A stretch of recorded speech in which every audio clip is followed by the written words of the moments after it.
लेकिन ईमानदारी सत्कर्म सबसे जरूरी है।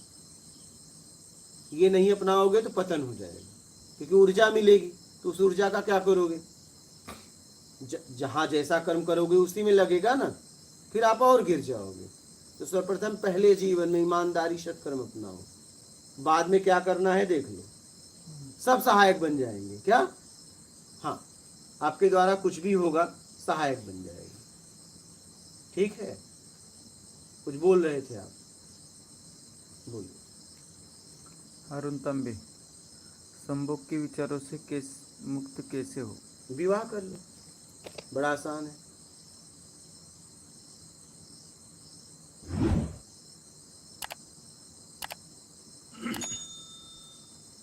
भूख के विचारों से कैसे मुक्त हो? भोजन कर लो, भोजन कर लो, नहीं तो जब तक भूख है विचार आएंगे ही आएंगे। दो चीज जीवन में सबसे जरूरी है, भोजन और सांस। दृश्य, शब्द और ये स्पर्श, आपको देना न देना वो आपके ऊपर है। अगर आपकी क्षमता है कि न दे के भी मैं रह सकता हूं तो मत दो, और अगर आपको लग रहा है, क्योंकि अध्यात्म का इससे कोई लेना देना नहीं है, क्योंकि जिनके बच्चे हुए वो भी संत स्थिति में पहुंचे। आप ये मत सोचना कि नहीं संबंध करने से अध्यात्म रुक जाएगा, नहीं। अध्यात्म का लेना देना सिर्फ आपके कर्म से है कि आपके द्वारा क्या कार्य हो रहा है, संबंध से कोई मतलब नहीं इसका देना। क्योंकि बहुत ऐसे महात्मा हुए, उनके बच्चे भी हुए और वो परम स्थिति को उपलब्ध हुए। कृष्ण भगवान स्वयं उनके बच्चे, राम को बच्चे हुए, तो बच्चे तो ऐसे नहीं होंगे ना, देखने से बच्चे तो नहीं पैदा हो जाएंगे। ऐसा तो नहीं किसी ने किसी को देखा और बच्चे पैदा हो गए, संबंध किया। तो अगर आपको लग रहा है कि नहीं ये विचार हमें सता रहा है, तो आप या तो इससे छुटकारा पा सकते हो तो पाओ, या तो आप विवाह कर लो, सीधी सी बात है। ये आपको फैसला लेना है कि आप कैसे उससे हट सकते हो। शारीरिक संबंध कर्म नहीं है क्या? नहीं, ये तो जरूरत है, ये तो जरूरत है, ये तो भोजन करना हमारी जरूरत है। अब शारीरिक संबंध में अलग हम अलग अलग स्वाद ले रहे हैं, तब ये बंधन में चला जाएगा। जैसे भोजन से हमें तकलीफ नहीं है, भोजन के स्वाद से तकलीफ हो गया है, वो विकार बन जाता है क्या? हाँ, वो बंधन बन जाएगा। अलग अलग टेस्ट, अलग अलग स्वाद अगर आप शारीरिक संबंध से लेने लगे, ठीक है, किसी के भावनाओं में फंसा रहे हो, तो वो फिर धीरे धीरे धीरे आप गिर जाएंगे, बंधन हो जाएगा। हाँ, आप भोजन ही छीन के करो किसी का, तो वो भी बंधन बन जाएगा। बेईमानी से भोजन ही ला के खाने लगो, वो भी बंधन बन जाएगा। ऐसा नहीं है,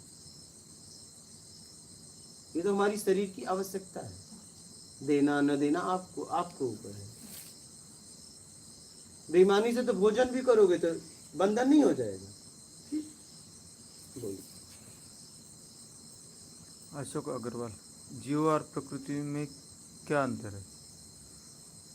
जो इच्छा अपेक्षा में है, प्रकृति है। राजू, गुरुजी, ईश्वर कौन है, कहाँ रहता है, क्या अनेक ईश्वर है? अनेक हो सकता है, ईश्वर बताएगा, ये तो ईश्वर ही बता देगा आसानी से कि मैं एक हूँ कि अनेक हूँ। ये प्रश्न उससे पूछा जाए तो ज्यादा ठीक होगा। अब उसके बारे में कैसे कोई बता सकता है, वही बताएगा ना।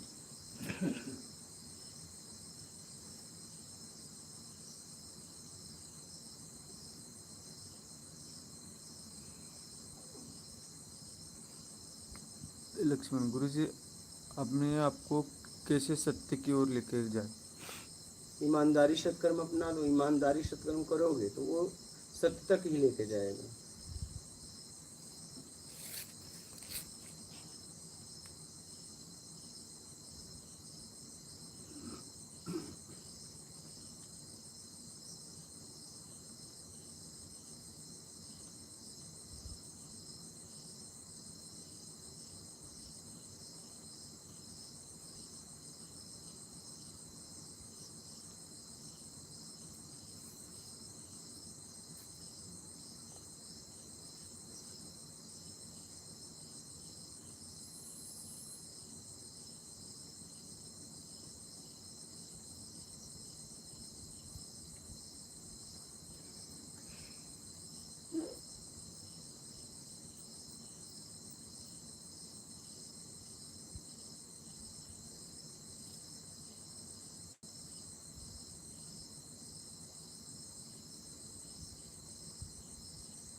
इक्की सिंह गुरु जी, आपके सत्संग भवन की ऊर्जा बहुत ही शक्तिशाली है। जो भी व्यक्ति आपके साथ रहता है वह तत्काल ही आत्मज्ञानी हो जाता है। इसका रहस्य बताने की कृपा करें।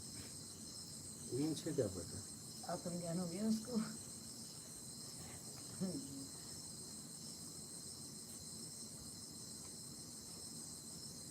लक्ष्मण, अपने आप को कैसे खोजे? दूसरों को खोजना बंद कर दो, बचोगे आप ही खोजने वाला। खोज से मुक्त हो जाओ, खोज ही बचेगा।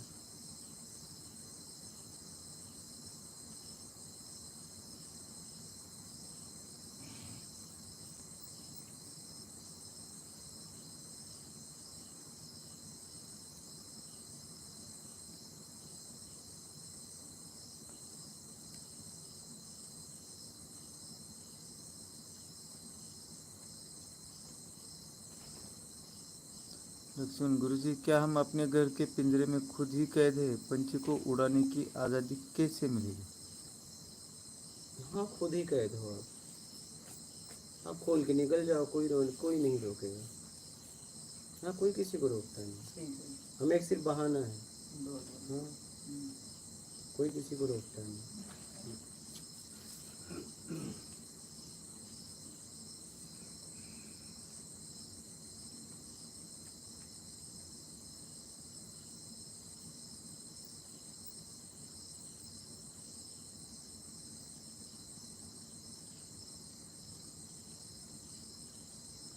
इक्की सिंह, प्रारब्ध को भोगकर जीव की मुक्ति किस अवस्था में संभव है? मार्गदर्शन करिए। जो पूरी तरह भोग लेगा, कैदी पूरी तरह अपने जितनी उसकी सजा हुई है भोग लेगा तो कैसे मुक्त हो जाएगा?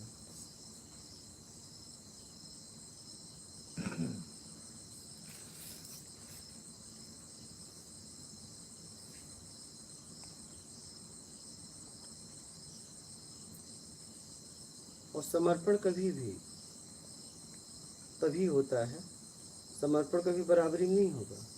नहीं, वहाँ समर्पण नहीं होगा। समर्पण कोई क्यों करेगा? हाँ, वो क्या करेंगे? समर्पण तभी होता है कुछ लोग नीचे जब कोई हाई लेवल पे है और मैं लो पे हूँ, तभी समर्पण होगा। तभी तो हाथ थमाएगा कि हाँ, मेरा हाथ हाँ, थाम और मुझे पकड़ अब के तुम्हारे ऊपर खींच। सहारे है। सही बात। हाँ, इक्की सिंह, गुरुदेव, नाम जप और मंत्र तंत्र से उत्पन्न होने वाली ऊर्जा भी क्या प्रत्यक्ष ज्ञान की तरह से कार्य करती है या मार्ग का अंतर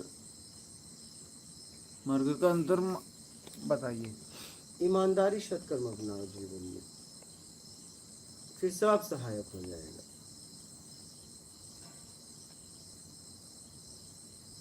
धीरज, समाधि किसे कहते हैं और वो क्या अनुभव होता है? समाधि का मतलब कुछ नहीं चाहिए कि जब स्थिति बन जाती है वो समाधि की स्थिति होती है।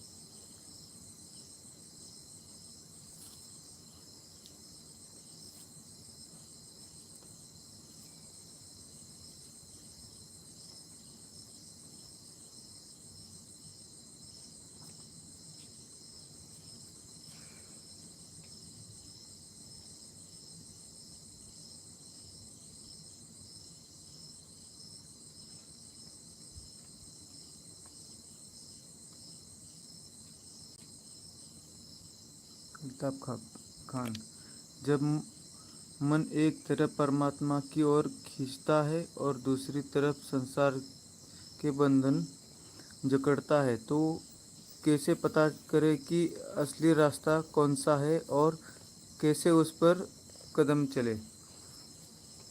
असली रास्ता की खोज करो, खोज करनी पड़ेगी ना। खोज करो असली रास्ता का।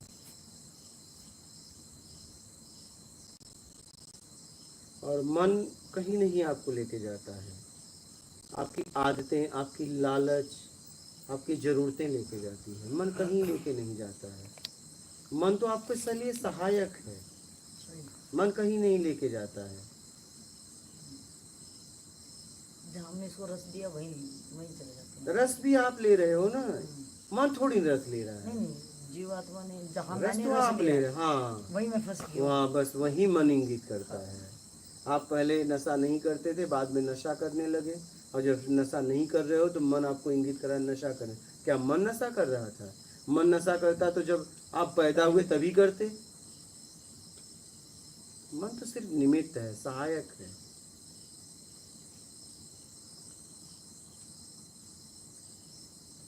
अल्ताफ खान, बाबा सत्य का स्वरूप क्या है?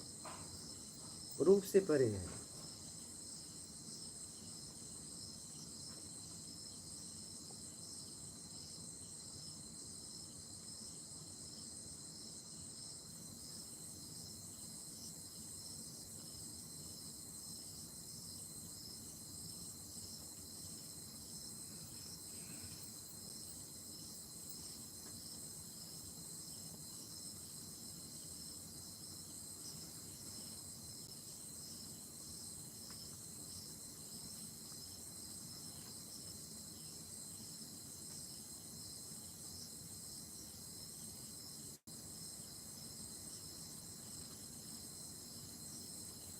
अल्ताफ खान, जब आत्मा अनंत है और जीव उसका ही हिस्सा, तो क्या जीव का जन्म और मृत्यु एक माया है, या फिर ये सत्य का ही एक रूप है? और अगर यह माया है तो सत्य क्या है?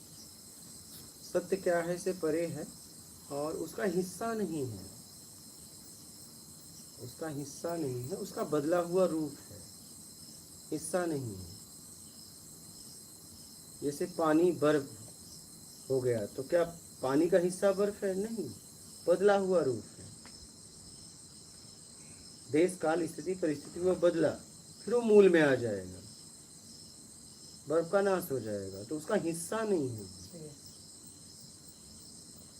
नरोटो, गुरुजी, कृपा क्या होती है? आपने कुछ कर्म किया है और फिर आपको बाद में मिलता है तो वही कृपा आप समझ लेते हो। आपके कर्म का ही परिणाम जब मिलता है तो वही कृपा होती है। तो वो तो मेरे कर्म का, मैं मेरे को रिजल्ट मिला, उसमें कृपा कहाँ से? हाँ, तो उसको कृपा ही कहे, कुछ तो संबोधन करोगे। वो तो बल्कि हमारा बड़प्पन है कि उसको हम कृपा कहें, है तो वो मेरा ही कमाया हुआ ना। लेकिन ठीक है, आपका कमाया हुआ है, हाँ। तो उससे कुछ तो कहोगे। तो यही है कि काम करा, हाँ रिजल्ट ठीक है, मिल चाहे गया। जैसे भी। कृपा तो ये होगी कि मैंने कुछ करा भी नहीं और ऊपर से कोई बरस ऐसा गया। हो ही नहीं सकता। ऐसा हो नहीं सकता। नहीं, तो फिर कृपा क्या है? कृपा यही है कि मेरे अंदर सरलता आ बस गई ये है कि मैं कृपा का मतलब होता है, जैसे हमारे लिए, जैसे मान लीजिए हमने भोजन किया, हमने पैसा दिया, हाँ, फिर भी हम उसे धन्यवाद देते हैं। धन्यवाद देने की क्या जरूरत है? क्यों देते हो? क्या जरूरत है? एक शब्द का उपयोग क्यों किए? उसमें समय भी गया, ऊर्जा भी गया, क्यों थैंक यू बोलते हैं? क्यों जरूरत पड़ी हमें? भाई इसलिए बोला कि भाई पैसे तो हम उसमें खाड़ी बना के दिए। हाँ अगर उसमें हमें टेस्ट आ गया तो हम थैंक यू बोलेंगे, नहीं तो पैसे तो वैसे भी देने मैंने। ठीक है, आपने टेस्ट का भी तो पैसा दिया था, भोजन के साथ टेस्ट का भी तो पैसा दिया था। हाँ हाँ, ऐसा तो नहीं कि टेस्ट उसने फ्री में दिया। तब थोड़ा थैंक यू बोलते हैं अगर उसका खाना पसंद ही नहीं आया तो। मैं तो पैसे तो देने पड़ेंगे फिर। मैं वही कह रहा हूँ, तो पसंद भी आया तो क्यों बोलना? वो तो उसकी गलती की नहीं आया, टेस्ट में गड़बड़ी हुई तो वो तो उसकी गलती है। टेस्ट आया तो उसकी कौन सी वो हो गया कि हम उसे धन्यवाद दे रहे हैं? क्या जरूरत पड़ गई? क्यों देते हैं? वैसे ही हम कृपा बोलते हैं, ये हमारी मानवता है, मानव है। मानवता, हाँ ये सही। हमारी मानवता है। अच्छे कर्म किए तो उसका अच्छा रिजल्ट मिला, तो किसी ने हम तो मुझे अच्छा बस- कर्म करना सिखाया ना, बस हाँ, तो कृपा वो हुई। धन्यवाद का पात्र सही हुआ, सही सही। तो वो कृपा हुआ। हाँ। जैसे गलती हुई, अभी गलती हुई, आपने इनको तो समझाया ये तो कृपा ही समझ हुआ, में- नहीं ये मुझे कृपा क्या हुई। जरूरत थी? हाँ, ये कृपा हुई। मुझे क्या जरूरत थी? सही है। हाँ ये कृपा हुई।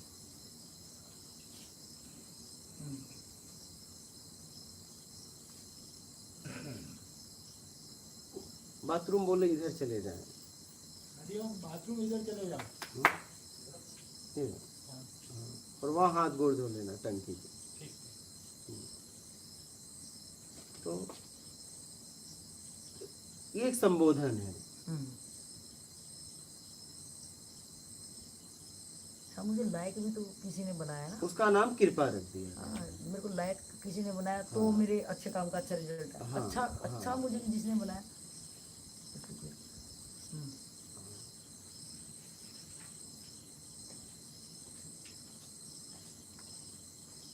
बोलिए। मिस्टर दीपक, गुरुजी, क्या परम सत्य को जानने के लिए मुझे खुद को खोना पड़ेगा? हाँ, एकदम होना ही पड़ेगा। सही बात, वही बात है। बीज को वृक्ष बनना है तो फिर बीज को खोना पड़ेगा। सही बात। हाँ, बिना खोए वो वृक्ष नहीं बन सकता। फूल को अगर फल बनना है तो फूल को खोना पड़ेगा। बिना फूल खोए फल नहीं बन सकता। प्रकृति का नियम ही है। हाँ, पूरा एक पहले वाला अस्तित्व खत्म होने के बाद ही नया नया रूप नया, होगा। हाँ एकदम वो टोटल ही मिटना पड़ेगा उसको। एकदम, तभी तो होगा। और कैसे रे फूल सोचे कि नहीं आधा मैं फल बन जाऊं, आधा हम्म। फूल ही रह जाऊं, तो फल बन पाएगा? ना, ना। नहीं बन पाएगा। रोमा चौधरी, गिरना और उठना क्या है, कृपया स्पष्ट करें। जब आप किसी के साथ बेईमानी करते हो, दुष्कर्म करते हो, तो आप गिरते हो, और ईमानदारी सत्कर्म अपनाते हो तो उठते हो। यही है गिरना उठना।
वहाँ टंकी में नहाना, टंकी में। हो गया, धो लिया, धो लिया।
रामनयन, गुरुजी आप किस सिद्धांत का प्रतिपादन करते हैं? मतलब मतलब, आपके रूल्स उनको मानते हैं, जो आपके नियम है, जो आप बोलते हो उनको हम पालना करते हैं। ये बहुत अच्छी बात है।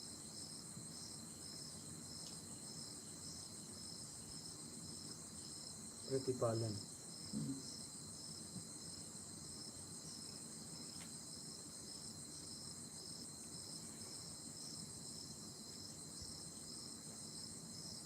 ओम प्रकाश, गुरुजी निष्काम कर्म के बारे में बताइए। जरूरतमंद की सेवा करना। जब आप जरूरतमंद की सेवा करते हो तो वहाँ निष्काम कर्म ही होता है।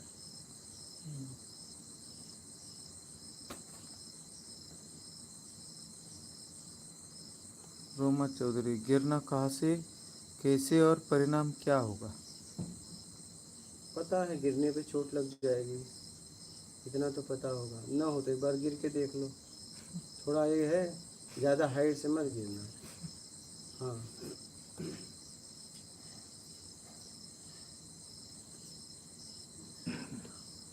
हाँ माता जी, अब एक नहीं 2-4 तल्ला पे मत कूदना। कूदना तो थोड़ा हाइट रहे कि पैर वैर टूटे, बस तो पता चल जाएगा कि गिरने में क्या होता है। वैसे ही जब आप गिरते हो तो शरीर का चोट लगता है, वैसे ही जब आप बेईमानी दुष्कर्म करते हो मानसिक चोट लगता है। बहुत कुछ टूट जाता है, आपको समझ में नहीं आता है।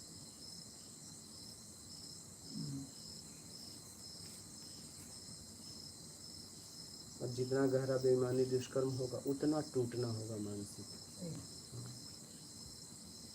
इसलिए जीवन को सोच समझ के जिए। तो सत्कर्म करने से इतनी ज़्यादा फिर वो भी पॉजिटिव भी इम्पैक्ट इतना ही ज़्यादा होता होगा हाँ होता सत्कर्म है, से। हाँ तभी तो निकल पाते हैं। अच्छा। भरपाई होती है फिर, सत्कर्म से भरपाई होने लगती है, तभी तो निकल पाते हैं। सबसे तेज है। अपूर्वा, आपके जैसा धैर्य रखना है बाबा, कैसे रखे? बस कुछ नहीं चाहिए, मैं आ जाओ।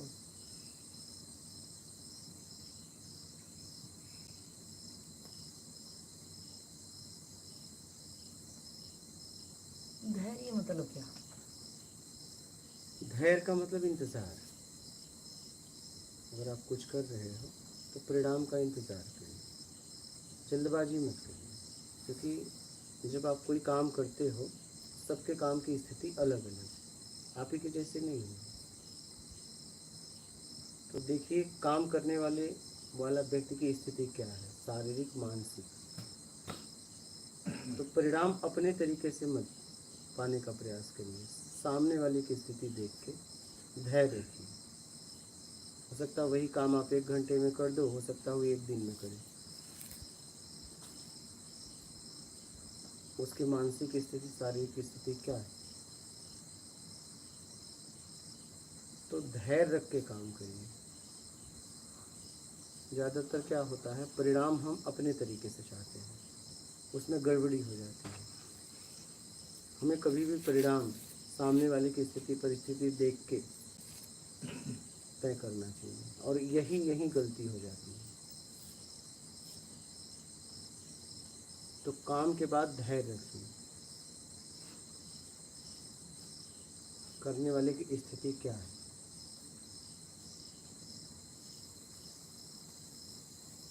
इसी को धैर्य कहते हैं, इंतज़ार।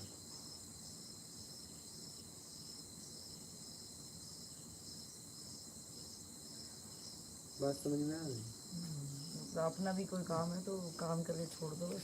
हाँ, तो इंतज़ार गीता करिए। में कहा है कि बड़ी चिंता मत कर, हाँ वो धैर्य रहेंगे उसमें। बस, हाँ इंतज़ार करिए परिणाम का। परिणाम आपके हाथ में नहीं है। जो रिंकू, भी परिणाम हो वो सहन करना। वो तो करना ही पड़ेगा, लेकिन परिणाम जल्दबाजी मत करिए।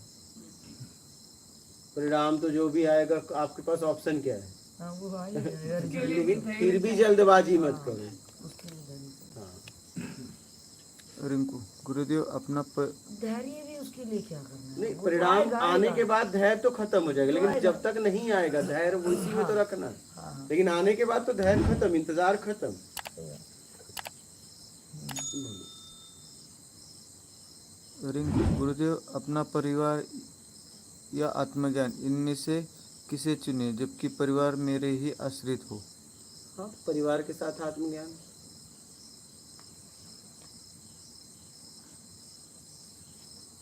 मैं थोड़ा जाती हूँ। हाँ हाँ, ठीक ठीक। हम्म।